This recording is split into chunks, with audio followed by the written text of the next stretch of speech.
Hello, everybody, Hey. once again. Welcome to the American Sci-Fi Classics track. Hooray! And it is hashtag DragonCon goes virtual night 3, 4. Much like real DragonCon, it's all kind of a blur. It's totally all kind of a blur. And tonight, we are doing a very fun thing that we have wanted to do for a while. We've done another version of it on our quarantine panels, which we're going to keep doing even after DragonCon. But tonight, right now, what we're doing is we're reading selections from novelizations of classic sci-fi movies and or TV shows. And we have here a plethora of people who are going to be doing readings for us, including one of us whom has totally for real written sci-fi movie novelizations. We'll get to him in like 4 internets. We're going to start with, James Palmer.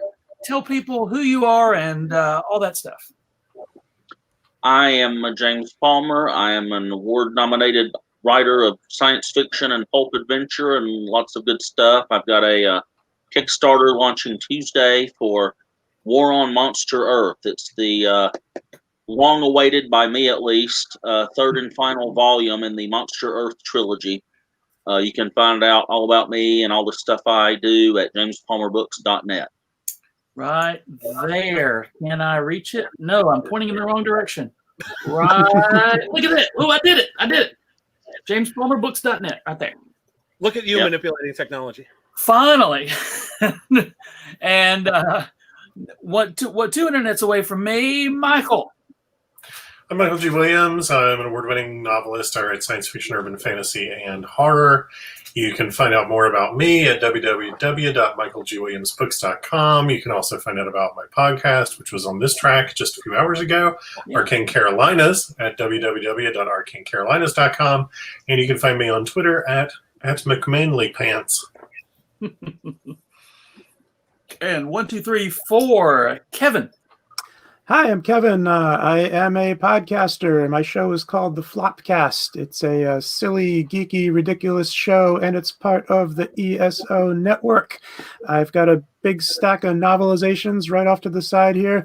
This is my pretentious literary dude costume, and I'm ready to go. Nice. The blazer with the T-shirt underneath. Yeah. Perfect. And next up, Keith. I'm Keith R. DeCandido. I'm the ringer that Joe referred to before. I have actually written quite a large number of these types of novelizations. See? We've got Gargantua, which is based on a Fox TV movie from 1998 starring Adam Baldwin as a marine biologist. Which will tell you everything you need to know about the movie right there. We've got the Xander Years, a Buffy the Vampire Slayer novelization of 3 Xander-focused episodes. Actually, it's Gargantua.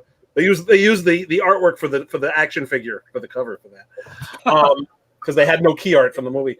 The Xander Years. We've got Darkness Falls, which was a horror movie from 2003 starring Emma Caulfield from Buffy, which is the only reason why I think anybody cared about it. I novelized each of the first 3 Resident Evil films. And I did not novelize any of the subsequent ones for reasons I'm not too clear on, I think because they were with a different publisher. And then I also novelized Serenity back in 2005, which was 15 years ago, which should make all of you feel old. And I have also written 2 movie novelizations that have never been published. In one case, because the movie was never actually made. In another case, because the producers of the movie never got around to approving the novelization. The punchline being, of course, that I wrote the novelization in 10 days for a really crappy advance, but for a really good royalty rate, which only would have mattered if the book was published. That publisher has gone out of business. And yeah. So can you tell us what movie? I'd rather not. Fair enough. For a variety of reasons, because the studio that made the movie is still in business. So the studio, not the it's the publisher who had the rights that hired me to write the novelization. Yeah, that was a freaking nightmare. Next up, Elizabeth. Hello, Hello, I'm Elizabeth, also known as Ellie, and I am probably the least important person on this panel. But I'm trying to fix that. If you want to look me up, you can find me over at Twitter. I'm Autumnborn over on Twitter. And the most exciting thing that's happened to me is during the last PitMad. I'm not sure if you're familiar with PitMad on Twitter. It's where people basically throw pitches at the wall and different agents look at them. I actually had 2 different agents looking at my pitch the last time. They both declined it, but I'm working on it. I had some helpful feedback, and I'm working at it. And another friend of mine is starting his own YouTube channel, Nerdtastic, Ronnie Talbot, and he and I are going to get on it together and talk books. So that's what I'm going to be doing. Excellent. I love novelizations. I've collected them. I have a whole stack of them. I have some of yours actually over there, Keith, on myself right now that I'm looking at. And I'm also the person most likely on this panel to be dive bombed by a black Siamese mixed cat. So if you see a cat, that's mine. She thinks every time I get on the computer, it's her job to be here too. Nice. That is looking forward to all cats. Yeah. Indeed. In fact, every virtual audition I've gone to, they're like, okay, where's the cat?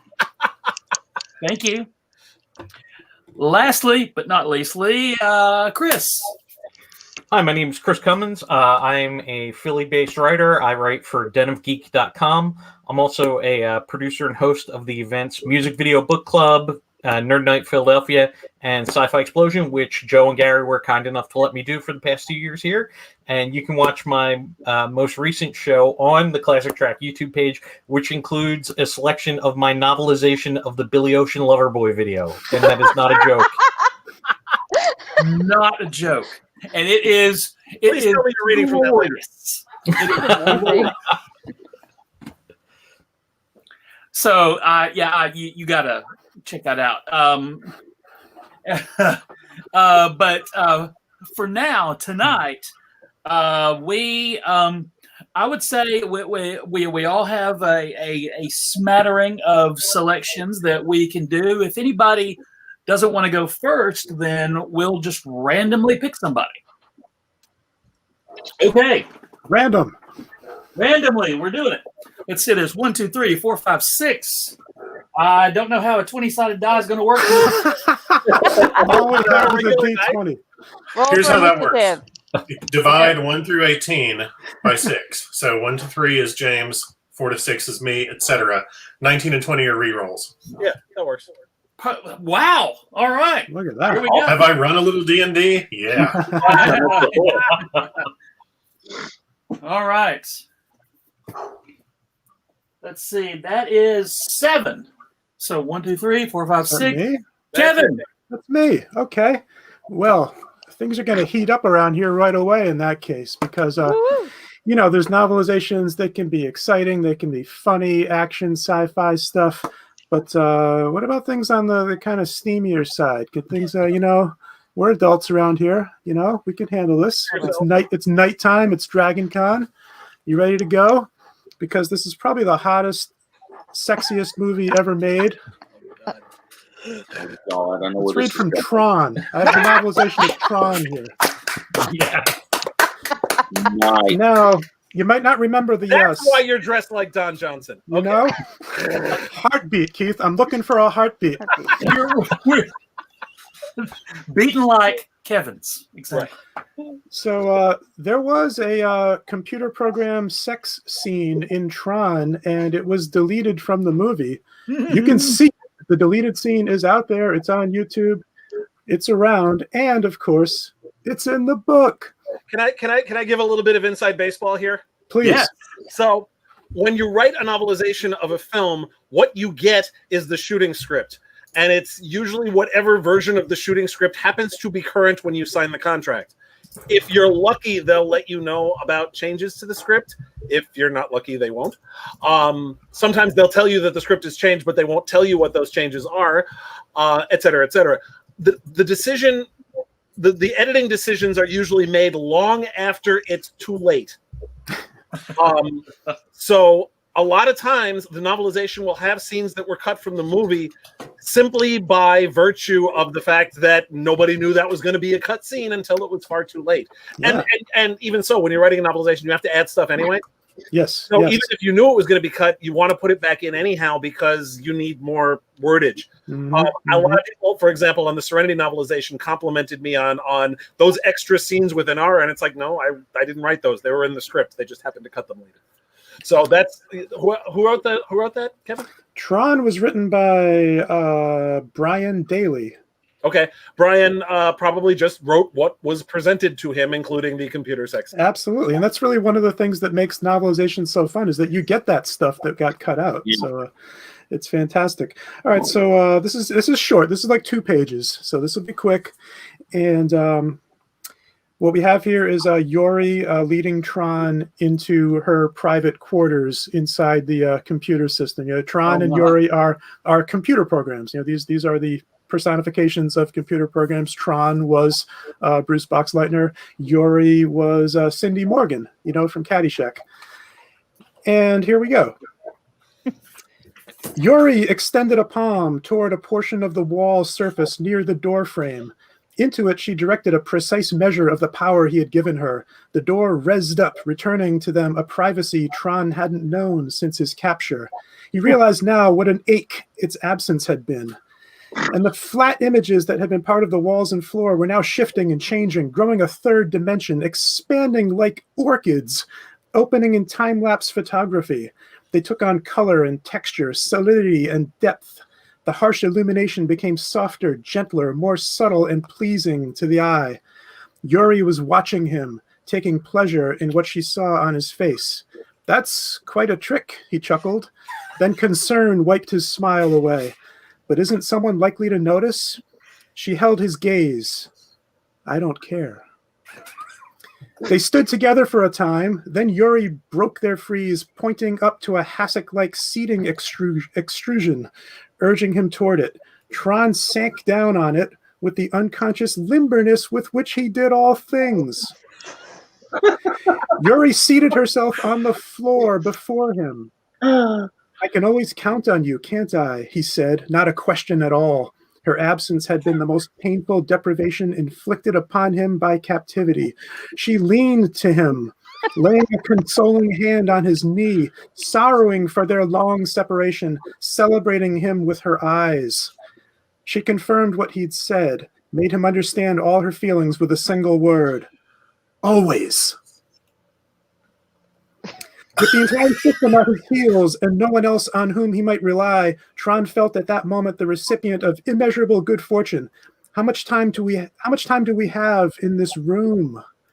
Her lips curved, her look secret and yet open, plain-spoken, and at the same time oblique. Rising, sinuously graceful, she answered him, enough. She went to touch another surface in one of the walls. An aurora appeared around her, gentle and triumphant. Yuri transformed, brightened, as if shedding camouflage. Her helmet cap was gone. Her golden hair swirled and floated behind her. Tron watched, enchanted. She spent gladly of the power he'd given her. The worker's aspect fell away as Yuri stood clothed in a cloud of splendor. A diaphanous mantle fluttered around her, and the angular precision of her circuitry was replaced by lovely, delicate traceries, jewel-like beads of radiance. She was like a magnificent, emergent butterfly. Arms extended, the mantle rippling and billowing. She was completely herself again at last, the central thing in his existence, infinitely desirable. Come here, she beckoned. He stood and moved to her, the armor of combat sloughed away, and his helmet. They had no place here. And his circuitry took on a flowing look. His warrior's forelock and queue were revealed, stirred by the forces around them. Tron stood before her. I love you. They extended their hands until they nearly touched, palm to upraised palm. A blissful ray sprang between them, widening to envelop them, until they were like bright filaments. Celestials, they shared energy, were one. They sank down among the reclining contours. The room shone with glory. I love you, Tron. Thank you. Wow. Wow. What I'm a happened? little rezzed up after that myself. Right? Kevin, it's not the first time your voice has turned me on, but this is special. I need an e-cig. What? I feel like any good Marxist porn includes the line, her worker's aspect fell away. Yes. Yeah, Right. that's hot, man. Also, Unconscious Limberness is the name of my next band. That's what Yeah, I'm yeah, thinking. like prog rock. Right. And like the sexiest thing that can happen is that your Tron cap falls off. Yes. Yeah. Is that a metaphor? I mean, can there be any better way to experience Tron than prose? You know? It really paints a picture. Yeah, yeah. So, Mhm. So many words. So many unnecessary words. Hey, in the author's defense, you're stuck trying to turn a like 80 to 100 page screenplay into at least a 60,000 word novel. Yeah. It was just so florid, though. It's great. I love it. And oh, I you can know, kill an easy 1,000 words with like orchids and streams of energy. Orchids in fast or however in speed capture or however you described it. Yeah. Yeah, I mean, filling out the story, filling out the pages, the way Keith has had to deal with, you know, when like, here's the script, but it's got to be this many words. And I read another one I have here is Return of the Swamp Thing, which Peter David did. And he wrote about this because he got hired to do the novelization, and like he got the script, and then he had questions, and he was asking, well, what about this, and how do we do this? And then he realized they didn't care what he did. Like it was just a part of the publicity package. Just write the book. So he's like, oh, I can do whatever I want. Oh, and that's a bad All right. thing to say to him. Okay. Oh, it really is. Yeah. I'll make it good. Yeah. So like he kind of just did whatever he wanted with this, and he worked a lot of the Alan Moore stuff into it that wasn't in the movie. And in fact, he actually put Alan Moore in the book as a character. Like Nice. he had there's a Nice. hotel desk clerk who appears throughout the book, who is a tall, bearded, hippie-ish English Cranky dude all the time. named Alan, who's cranky all the time. Yes. Fantastic. You Fantastic. never with novelizations, you never know. It's like Forrest Gump's box of chocolates. Sometimes you get a studio who, like in Return of the Swamp Thing, don't give a crap, so they just let you do whatever the hell you want. Sometimes you get incredibly nitpicky studio notes. Max Allan Collins famously was told he could not add anything to the script for The Road to Perdition, which was based on a graphic novel he wrote. That was his story. Yeah, and they wouldn't let him do it. That's fantastic. Sometimes they'll, like I mentioned before, they'll tell you to you have to change the ending. Why? Because we changed the script. Okay, send us the script. No, we can't send you the script, but you have to change the ending to match it. My favorite, and then sometimes they're very cooperative. Like with Darkness Falls, they changed the ending completely, but they sent us the raw footage of it so we could incorporate it, which was great. Yeah. They were very good about keeping us in the loop on that. With the third Resident Evil movie, they actually gave me instructions on what they wanted me to add. Oh, cool. Specifically, they the character of Jill Valentine, Sienna Guillory was not available to be in the movie, but they wanted to keep the character around for future movies, and they did use her in future movies. So they said, give her a side story just to explain where she is. So I had a whole subplot with her doing her own thing as part of the movie, and they also let me bridge the gap between the second and the third movie. I'm just vamping until Joe gets back. Yeah, you know, that's what I was just thinking is since Joe went away and he took his D20 with him, does anyone anybody want to volunteer to go next? So just to keep this moving? Screw it, I'll go next. All right. Throw yourself on the pyre following that. Right. So this, the Xander Years Volume 1 is a novelization of 3 Xander-focused episodes of Buffy the Vampire Slayer, including Teacher's Pet, which was the one with the praying mantis who tried to eat him, Inca Mummy Girl with the Inca Mummy Girl, very descriptive title, and then Bewitched, Bothered, and Bewildered, which was the one with the love spell that made everybody fall in love with him. By the way, one interesting thing about novelizing Bewitched, Bothered, and Bewildered is I didn't realize how much of the fun of that episode and the tone of that episode was set by the music and how it was filmed, because writing it in prose, it's a much nastier, meaner, scarier story than it was on TV. The music especially did a lot to lighten the tone of that. Without that, this is some nasty shit, man. Anyway, so this is the opening of Chapter 2. Remember, at this point, Angel had been turned back into a monster. This is when we first found out about Angela, so he lost his soul after he slept with Buffy.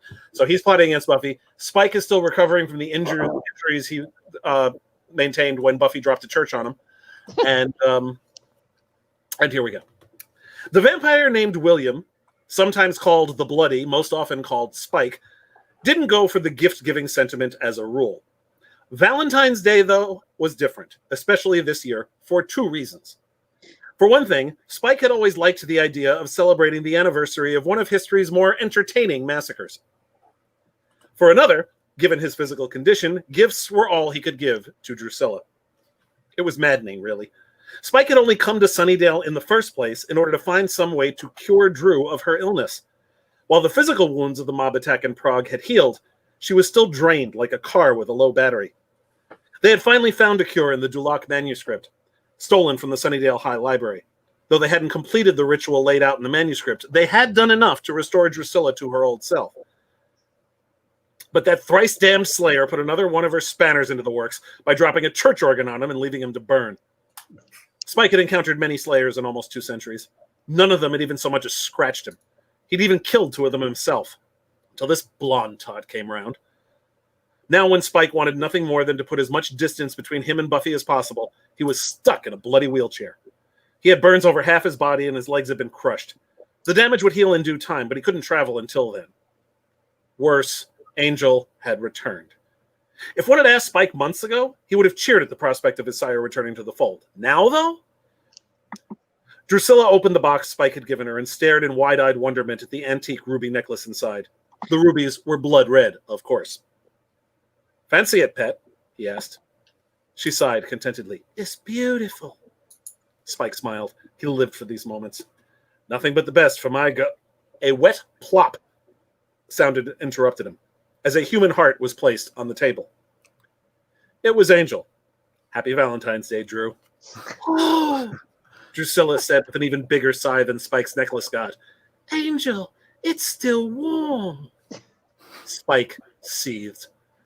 Angel had been doing this ever since he got back, doing everything he could to upstage Spike. Angel had sired both vampires, but he'd made Drusilla insane before turning her into a demon. As a result, he tended to be possessive of her. Much more possessive than Spike would have liked, really. I knew you'd like it, Angel said with a feral grin. I found it in a quaint little shop girl. Angel noticed the necklace and picked it up. Cute, he said dismissively, then moved to put the necklace on Drew. Here. Spike started to wheel over. I'll get it, he said through clenched fangs. Done, Angel said, having clasped the necklace around her neck and shifted her hair over it. Was it Spike's imagination, or did Angel stroke her hair?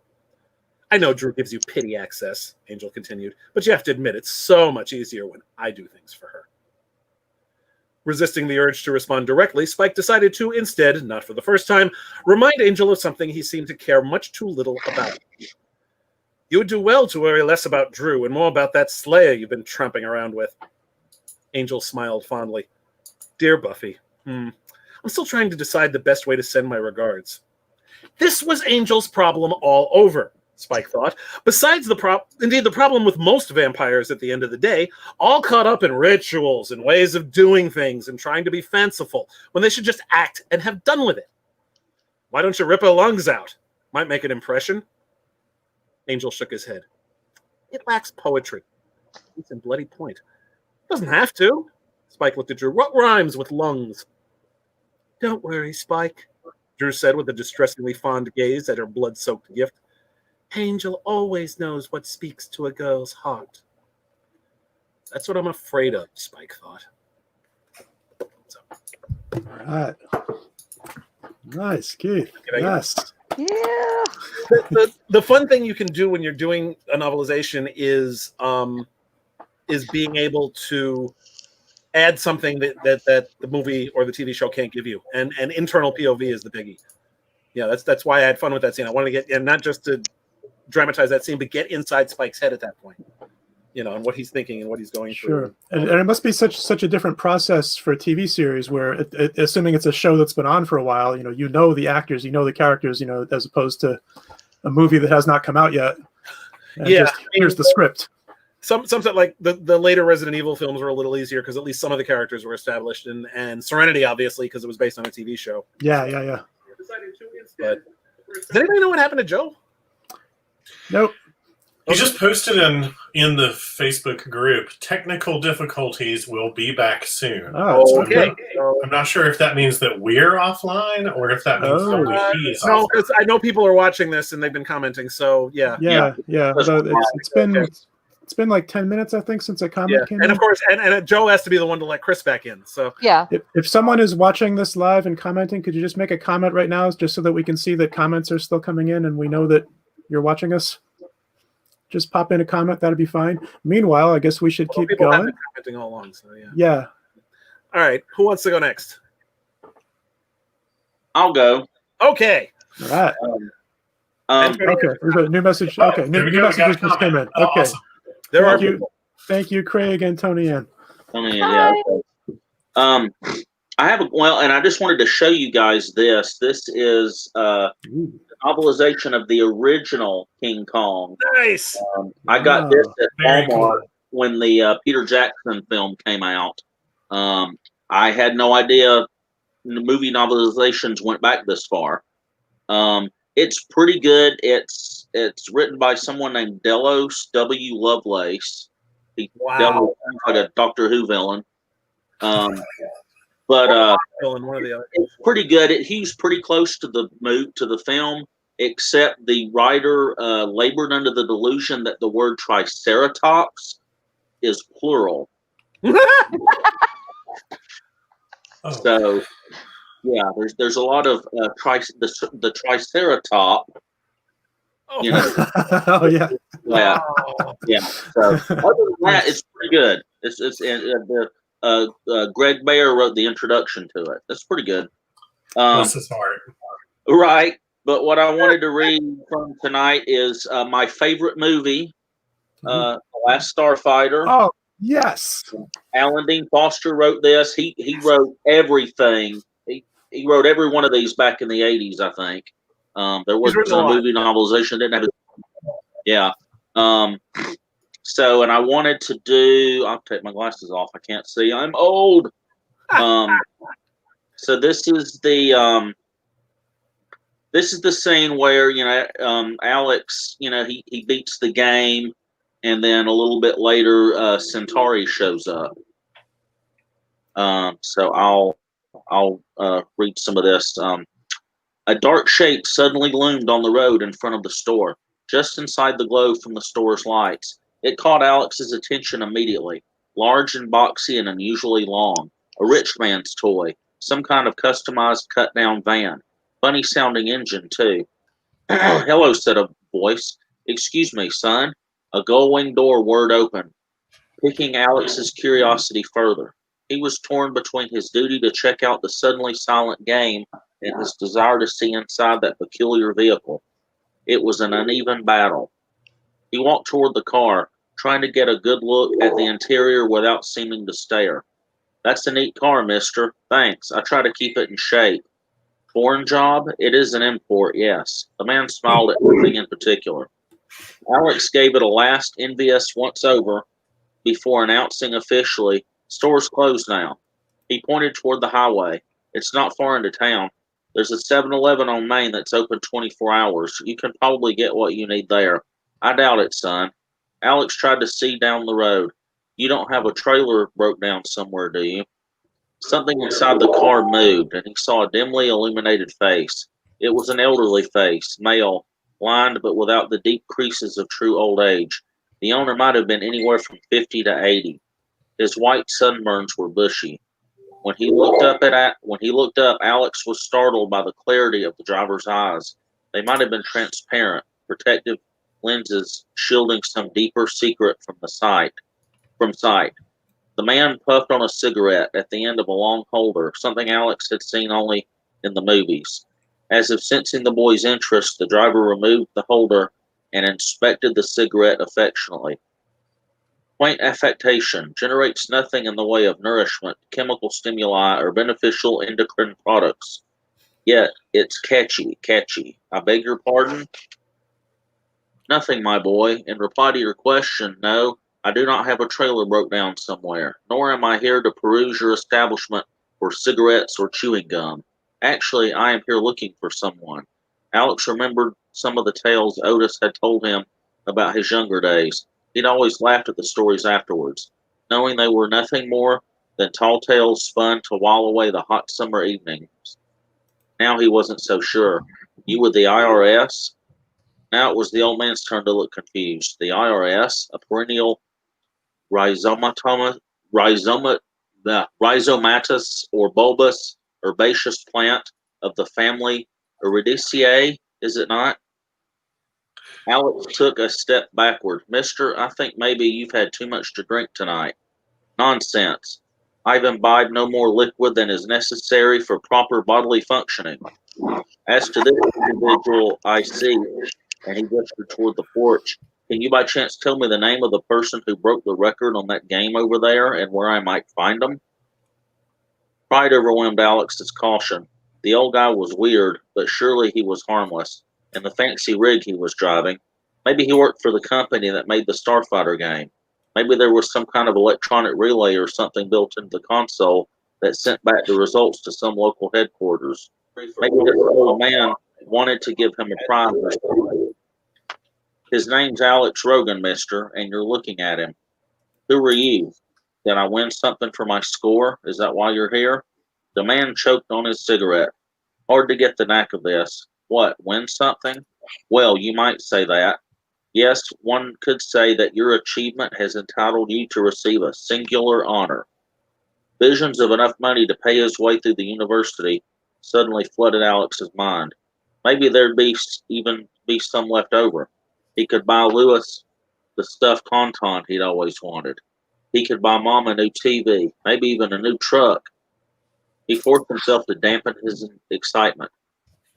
Perhaps the prize didn't consist of cash. It might be some kind of product, or nothing more than a bunch of free plays on the game. But it wasn't something big. But if it wasn't something big, something important, then why would the company send someone out to meet the top player in person? As for myself, said the oldster, and the oldster smiled broadly, Centauri's the name. I invented Starfighter, which is why I'm here to talk to you. Really? You actually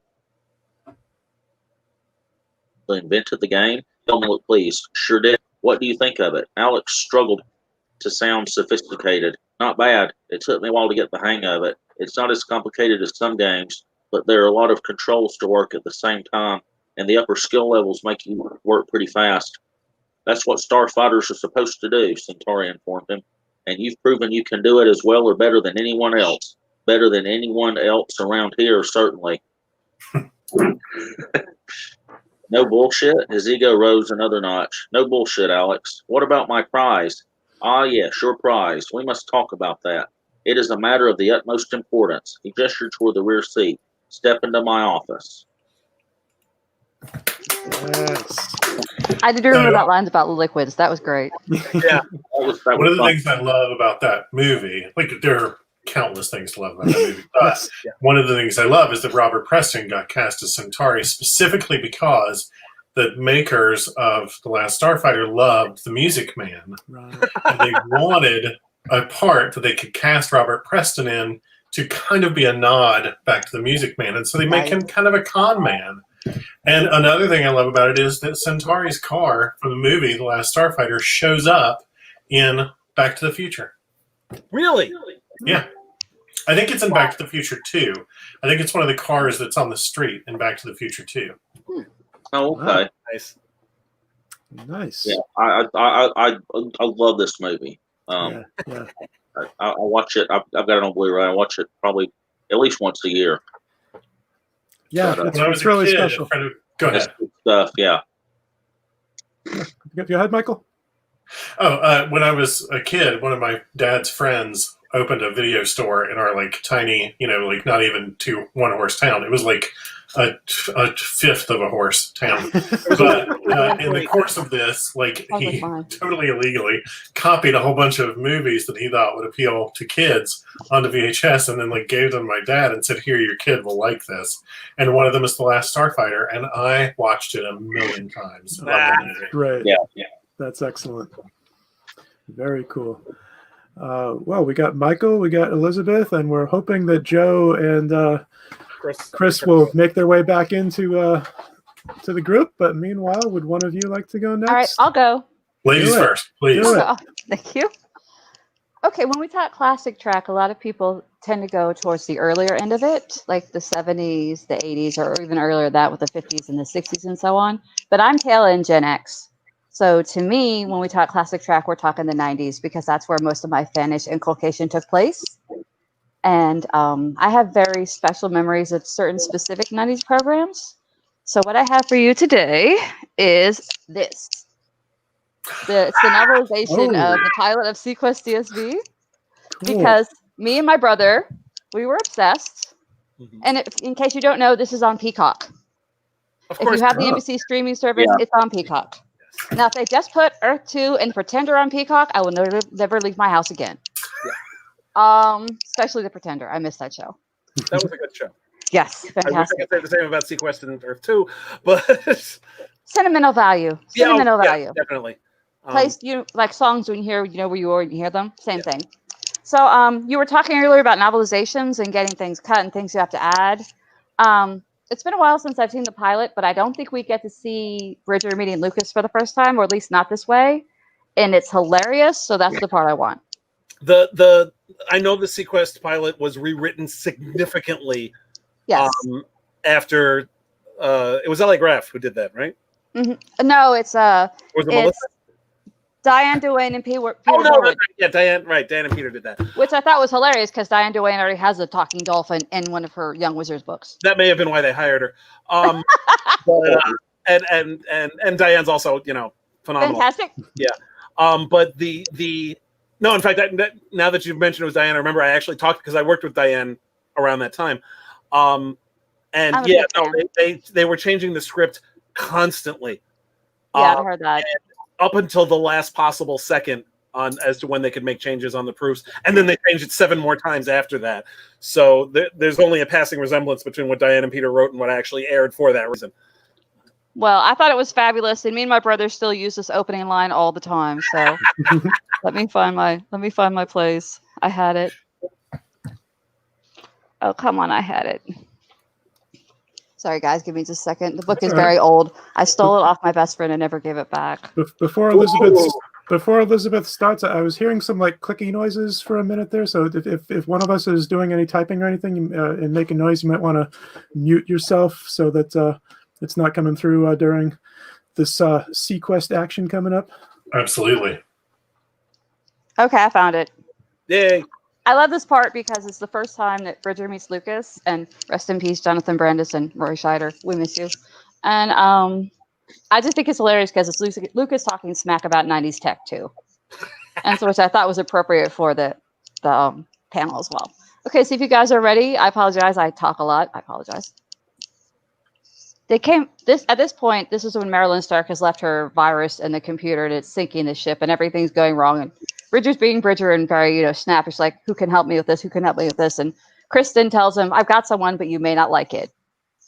So then they go off to find Lucas to fix the mainframe. They came around the corner of a quarters entryway where light played on a wall. Nathan looked at the wall, opened his mouth, and shut it again. Someone was making giant shadow bunnies on it. He and West Phelan stuck their head around the next corner of the room's actual doorway. The auxiliary lights were too pale to produce the result that they were seeing. A battery-powered lamp had been rigged near the room's bunk. On the bunk itself, hands up in front of the light, lay a boy, making the hand shadows. It was Lucas. Lucas glanced up in some surprise, and with a single movement of his hands, turned the bunny into a dog face and said, with the dog's jaws moving in time, "Wowee, Lucas! Look who's come to visit us today. It's the amazing Bonko and his lovely assistant, Doris." Nathan looked at West Phelan, his eyebrows so far up they probably looked as if they were planning to immigrate to his scalp. "You're serious?" he said. West Phelan nodded. "Some things," she said, "are worth pitching up with." "I'll believe it when I see it," Nathan said. Within a few minutes, though, the lamp had been swirled down to what it had originally been intended to do, illuminate. Lucas's workstation. I can't talk today, guys. Nathan found himself becoming impressed despite himself. The workstation was filled with every kind of computer compound he could imagine. Keyboards, Memory boards, wiring everywhere, jerry-rigged serial and parallel ports, CD-ROM and block-ROM and components he couldn't identify, all intermingled with the usual clutter and junk you might expect in a 15-year-old's room. Socks in pairs and mismatched triplets, underwear, one of it being worn upside down over a teddy bear's head. Clothing in various states of repair and cleanliness draped over near everything, here and there used as insulation matting or cushions to keep one wire entangled piece of electronic equipment from touching another. Elsewhere, plainly just thrown out on the floor because its owner had no time or use for it. Lucas was hunched over the workstation, hammering at it, not so much in the style of a classical pianist, more like a jazz drummer, all the action coming from the wrist, going from snares to cymbals to brushes to cowbells and back to the snares again. Occasionally reaching out to another keyboard nearby to hit a control button here, tap and sequence there, bring up a macro from somewhere else. All this would look very impressive. Very impressive. Had Lucas not at the time been wearing a baseball cap with a dolphin snout coming out the front and a tail out of the back. He was muttering to himself, but the language was so interspaced with computer and other jargon Nathan couldn't translate that he realized there was no point in just standing there trying to understand what was going on. Just let the boy take his course, Nathan thought, and left him to the business of working his way into the ship system. He wandered over to the bookshelves. There were a lot of them, bracketed to the walls. Some of them actually held books, but those were very much in the minority. Most of them were covered with stuff. There were some of the little laser disc players that Nathan remembered from his own youth, the ones that had been so much fun to listen to on planes until they discovered that the things interfered with the onboard electronics.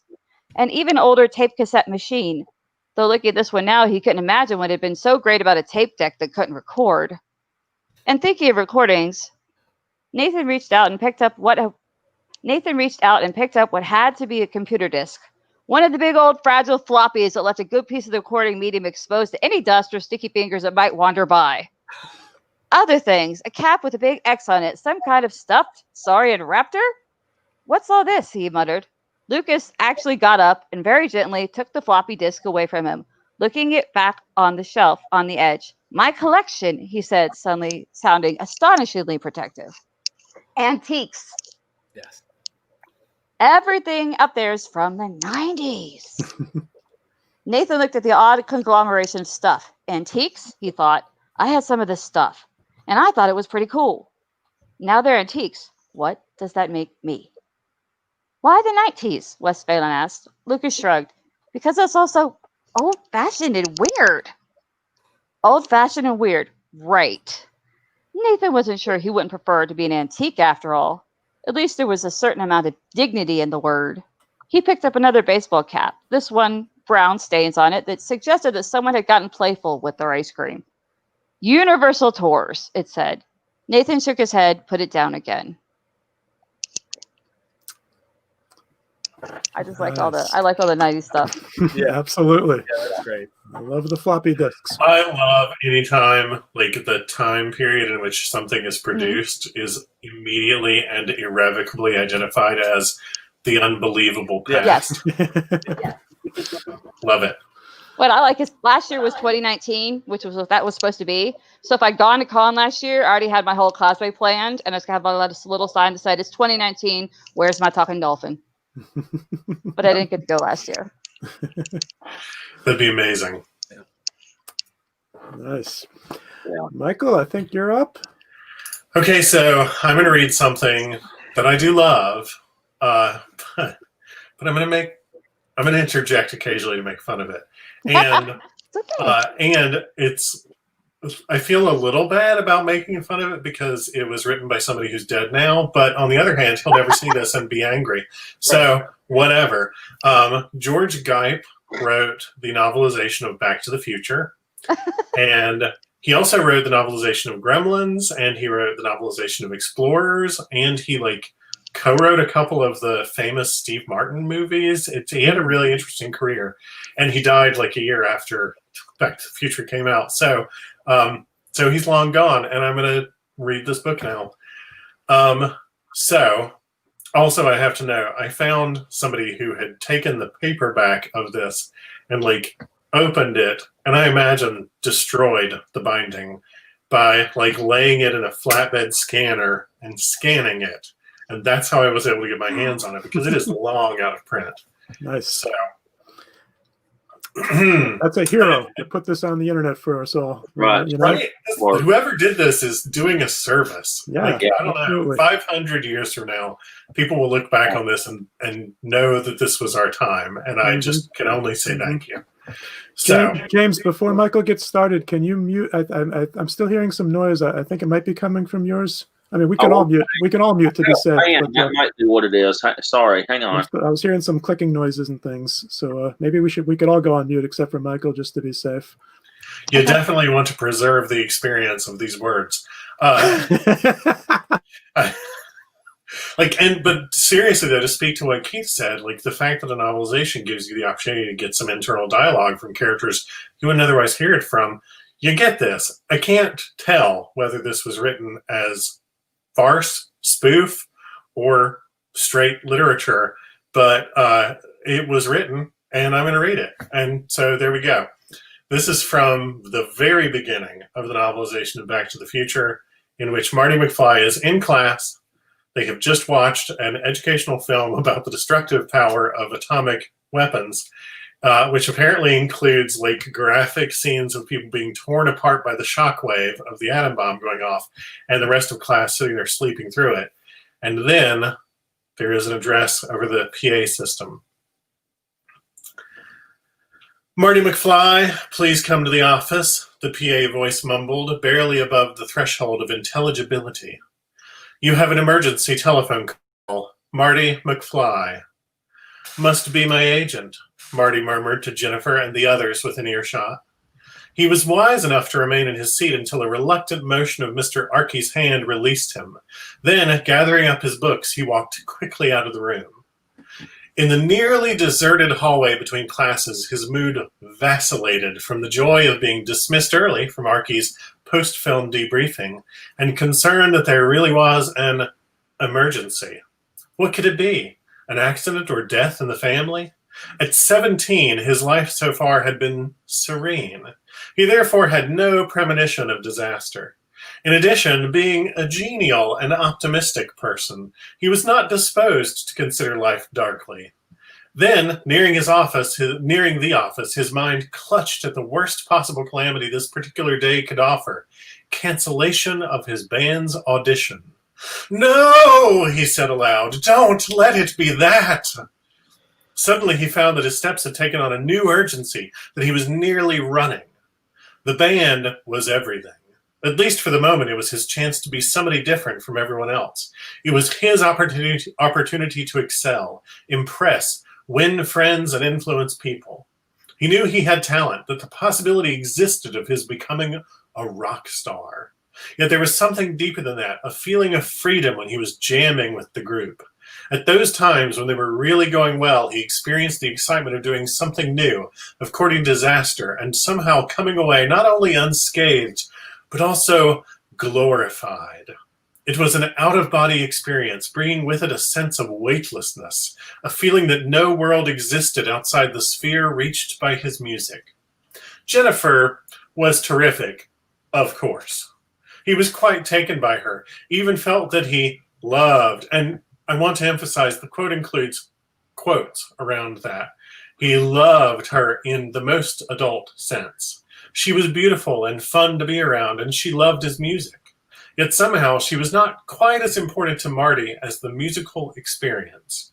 Perhaps in time she would grow to be vastly more valuable to him, but for the moment Jennifer was of this world, and his music was of the next. And at this point I was like, am I reading Back to the Future or am I reading Bill and Ted's Excellent Adventure? I can't tell, right now. But the school office was quiet, populated only by the usual mousy staff and one student who sat hunched in a corner of the waiting room. Nevertheless, the secretaries went about their business very slowly and deliberately for more than a minute before one of them looked up enough for Marty to get her attention. Emergency call for me, he said. The chubby woman in her 50s, whose name he had never learned, motioned for Marty to come into the office area and use the phone on her desk. Then, with studied politeness, she moved to a faraway desk so that he could speak and listen with greater privacy. Such was not the case with Gerald Strickland, the school disciplinarian, who took his job as seriously as any prison warden. 5 minutes ago, he had taken the so-called emergency call himself. Phony, he had thought at the time. The breathlessness and urgency were there in the man's voice on the other end of the line, but there was something that struck him as decidedly fake. Strickland considered himself a student of human nature, a master of detecting the deceitful maneuver. Though over 60 and nearing the end of his long career in education, he relished each day's mental combat with the selfish young men and women who regarded him as nothing but an evil obstacle to their willfulness. Strickland knew they laughed at him behind his back, chuckled at his wearing a bow tie every day, and considered him a tyrant. But by God, they didn't laugh when he was looking at them. No smart remarks emanated from their lips when he interrogated them. They knew he had the power to make their lives temporarily miserable, and they respected him for this. Now, timing his motions with Marty McFly, whom he could see across the room through his half-open door, Strickland picked up the receiver of his telephone at the same time as the young man. "Hello?" he heard Marty say a bit nervously. "Marty, it's me," the other voice said. "Doc!" Strickland experienced a momentary pang of doubt. Doc? Was it possible the caller was actually a physician, about to inform McFly of some genuine emergency? If such was the case, he would not only be deprived of the opportunity to confront and punish the young man, it would be a severe setback in his own confidence and his ability to combat deceitfulness. The pulse of anxiety passed as quickly as it came, however, the relaxation caused by the casualness in McFly's tone. How many teenagers call bona fide adult physicians Doc? No, it was too familiar. Doc, whoever he was a personal friend.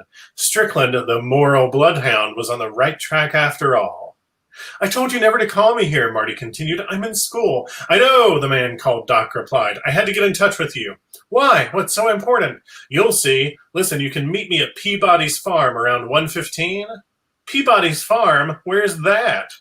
"I'm sorry," Doc amended. "I mean Twin Pines Mall. I still think of it as Peabody's Farm, but I guess that was before your time."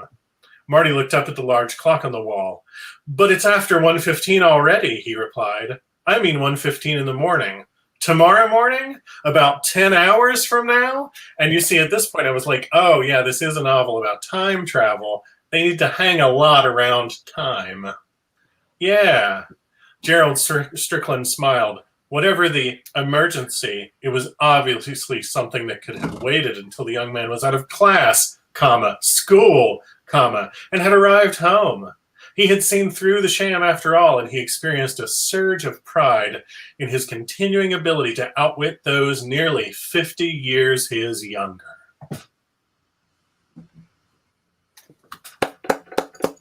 There we go. Yes. Thank you, Michael. We've lost Joe again. Joe was here, Chris got back in, and then we lost Elizabeth and Joe again. And Elizabeth is again stuck outside until Joe gets back to let her in. Yeah.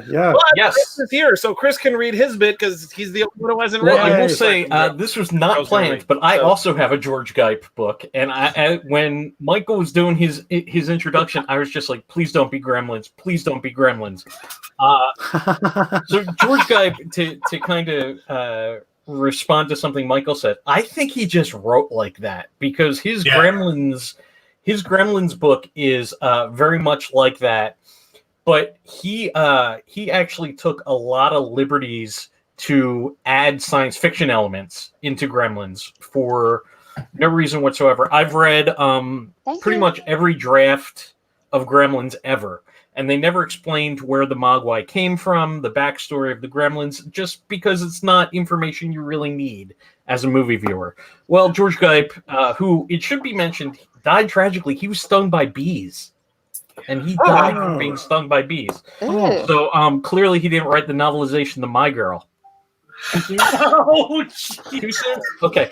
I'll never feel bad again about making fun of that guy's book. Never We might mind. have to shut this down right now. I don't feel good about that joke. It's Dragon Con After Dark. It's okay. Pretend I was at Trader Vic's, you know. Okay.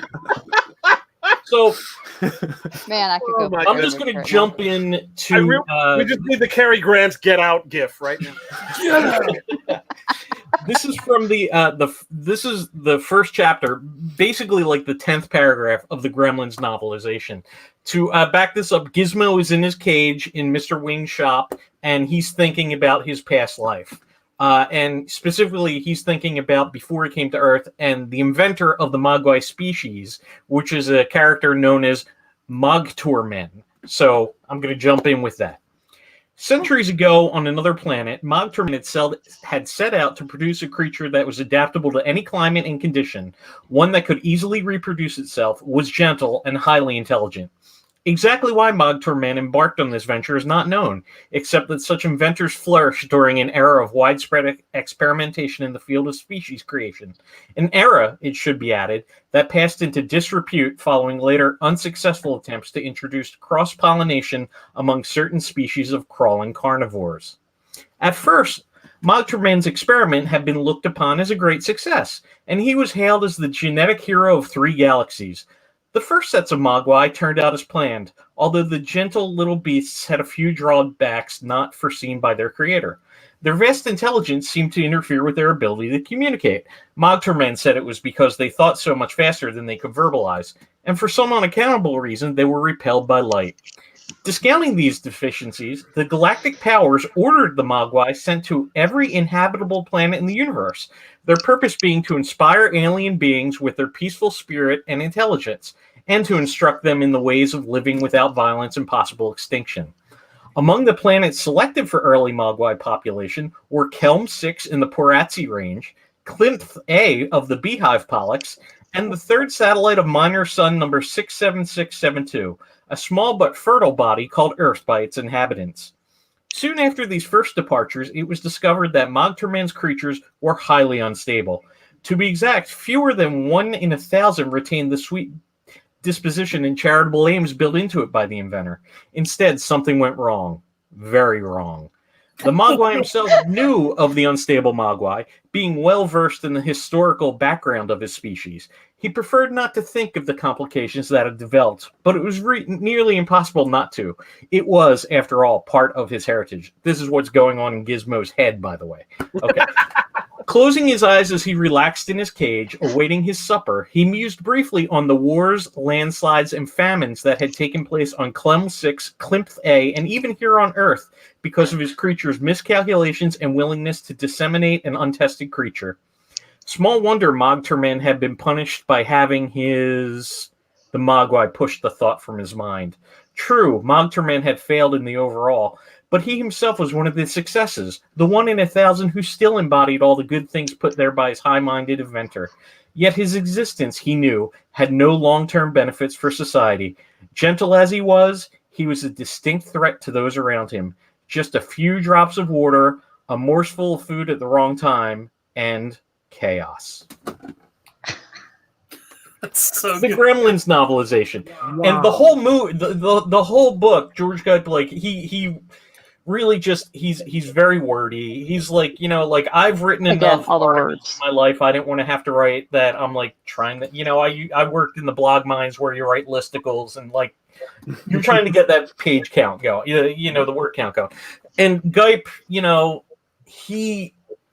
I don't know, because he's not alive. I don't know if he did that or not, but I will say this about George Gype. His novelizations are my favorite novelizations. The Back to the Future that Michael read from is a work of art because, like, they're in the scene right before what Michael read, he's sitting in the class board listening to his Walkman, and George Gype describes what he's listening to as rock stereo music. And that phrasing, like the fact that he calls it rock stereo music, it's just like, it's like trying to hear your like parents or grandparents talk about Star Wars and asking you about the Dark Baby. It's like that kind of thing. But man, his books are like I've read Explorers, I've read Back to the Future and Gremlins, and Back to the Future is hands down my favorite. But Gremlins is a close second just because of all the weird. And I just say it as someone who spent some time creating backstory for nonsense. Like he does a great job of giving the Gremlins a whole backstory with galactic wars and stuff that comes up throughout, but he doesn't call Gizmo, so I think that's like one of the early draft things where it was just known as the Mogwai before Spielberg got in there and said, Dante, we need to make the movie a little bit cuter. So yeah. Love George Gype, everybody. Is anybody else freaked out by the mention of a beehive? Oh, yeah. Right. Oh no! There it is. He told the future. Yeah, I read that. I read that book too. That prologue there. That's the only thing I can remember about that book. It was so out of left field. None of that stuff was set up in the movie. You don't really need it, but that's what I appreciate about the novel. Absolutely, it's amazing. Yeah, yeah. That he imagine, felt the need and took the time to do that. Keith, you're obviously like the most versed of anyone here, and as an author, have you had like, obviously I don't want you to name anything, have you had a certain book where you were like, you were really pleased with the world building you could do, like in a good way, not in a George Guype way? Oh sure, and you never know. It's possible Guype was working with what the studio gave him, because it's possible that some of that backstory was actually there. When I did Darkness Falls, there's a whole backstory to the creature in this that wasn't part of the movie at all, but it was in material they gave me, and also in a prequel comic book that they did with Dark Horse at the same time, which I got access to also. And part of it was in the script, and then they wound up cutting it, so it looked like I made it all up. But in fact, it was all stuff the studio gave me. Sometimes they provide it. Sometimes there is more to the story that they just don't think fits in the movie itself, but it was something that went into the screenwriter's head when they were writing it. There have been times, like in Serenity, for example, I was given the okay to come up with a background for Mr. Universe, the David Krumholtz's character. And I had tremendous fun coming up with that. That's great. Basically, that Wash is the one who found him, just because I figured it would be too obvious for him to be, some old buddy of Mal's or some old buddy of Zoe's or some old buddy of Jane's, because they all are. I wanted this to be somebody Wash brought to the group, because Mr. Universe is the guy who came in first at flight school when Wash went to flight school. And the thing is, he never actually has ever flown a vessel in his life. He hacked into the school's mainframe and made himself be first in class. And this pissed Wash off because he knew he was first. So he tracked the guy down, and they wound up, he wound up becoming an informant for them. So, did everybody get a turn while I was off in the big empty? Yes, everybody. Okay, cool. Joe, while you were gone, we all just sat back and watched the movie. It was like we had a substitute teacher in the classroom. We've all just been slacking off in your absence. Nice. So, Joe's gone. We don't have to read.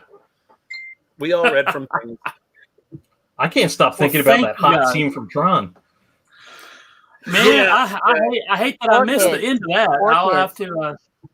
But guys, thank you very, very much. We've gone over an hour. We'll 100% get back and do more of these. Yes, because this is great. I absolutely love all of this. We did one as a quarantine panel, and you should. Is that on YouTube, Joe? Yes, it is. Good. Yeah. Track that down, if for no other reason than Sue Kistenweather reading one of the more particularly turgid scenes from Gene Roddenberry's Star Trek: The Motion Picture novelization, which is full of turgidity all over it. How can you make that movie any more slow? It's not possible. No. Let me tell you. Footnotes. There are footnotes.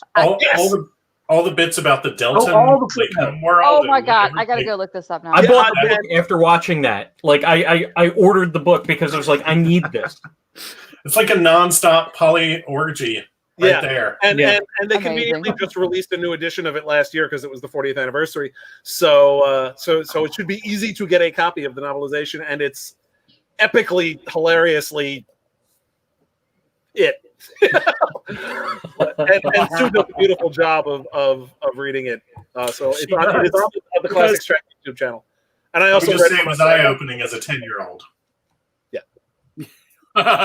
And watching Sue's face as she watching Sue as she reads the shit, because she clearly, obviously, she'd read it before she presented it to us, but every time you read it, it's new, that you find new things. It's great. But guys, thank you very much. Thank you, everyone. Thank you. If we're totally 100% doing this again. If my internet holds up, we'll do something else in a few minutes. But thank you guys. We will see you soon. Thanks, everybody. Thanks. Thank you, everyone. Thanks for having me. Good night. Thank you. Good night, Dragon Con.